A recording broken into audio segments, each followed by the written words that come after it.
You know, a few weeks ago I made a video and I referenced the point about having your boss be your friend. Boy, that created some interesting feedback. Someone said, I don't want to be friends with my boss. Why would I want that? And my answer is, why can't we be friends?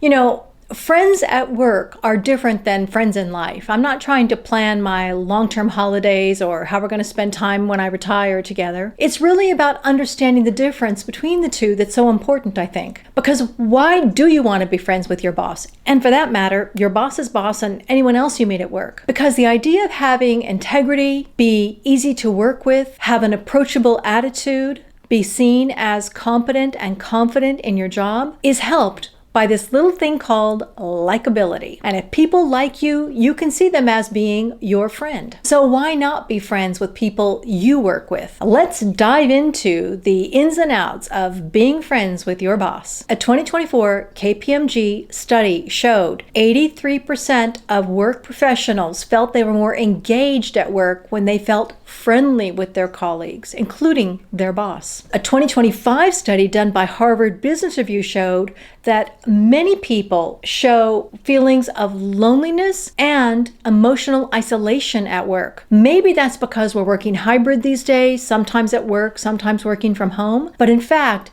it could be because we're not connecting emotionally with each other. So being friends with people at work actually helps your own mental health and actually creates a much nicer vibe to be part of. So there should be only upside, right? But I saw this interesting poll on LinkedIn that I thought I'd share with you. Should you be friends with your boss was the question. 18% said yes, it builds trust, but 24% said no, it blurs boundaries. And 57% said it depends on the people. And that I think is true because everything is situational. And if you have a jerk for a boss, and I've sure had jerks for bosses, you want distance, not closeness. So let's talk about the upside and the downside of making friends with your boss at work. If you're friends with your boss at work, you're more likely to be thought of well by that boss, but also sponsored by that boss when it comes to raises and promotions and just retaining your job if there happen to be layoffs. And here's another point about sponsorship related to feedback. If your boss has a good relationship with you and finds you likable and approachable, they're more likely to give you feedback when you need it. And the fact is, when you have built engagement and respect, you build more trust.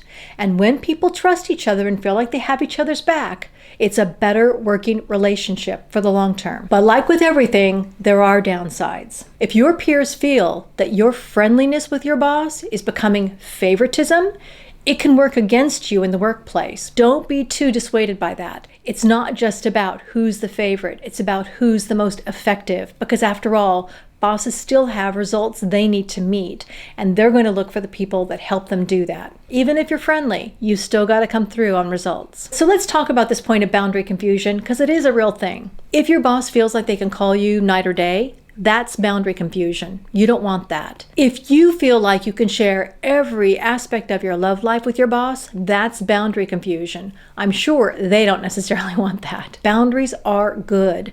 So you need to keep your time boundaries and respect the other boundaries necessary at work, like how much you share about your personal life. Got a new dog? Share a picture with your boss, no problem.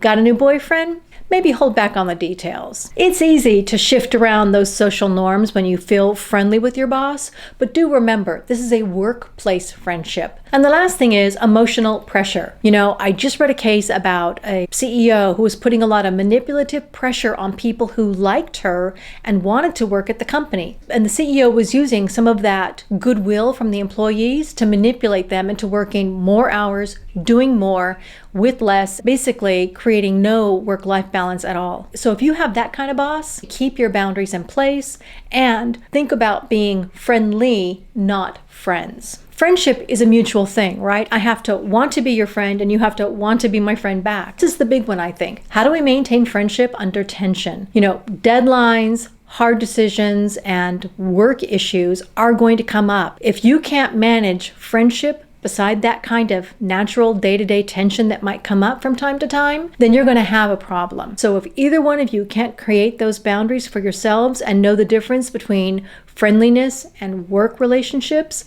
then maybe it's best not to be friends. But if you do want to build a rapport with someone at work, here's some things you might want to do. Find common ground. If you like a sport and you know they like a sport, that's an easy one. That's an easy win to talk about. Another one that's more work related is to ask or offer help. If your boss is working on something, you can say, would you like me to take a look at that? I can give you any feedback. Once you have a working, trustful relationship, that could be something that would be of help to them. Or if you see a really great article about your company or your marketplace, share that. Information may be known to them, but it also might be news to them. And that kind of information is powerful and can be helpful. So in terms of work relationships between colleagues and your boss, what do you want to aim for? Keep it professional. Always. You are at work. Be likable and approachable to everyone. It always helps your personal brand to be that person nobody's afraid to go and ask a question of, or give bad news to, or give good news to. And pay it forward. If you're friendly, helpful, and a good workmate, people will respect you.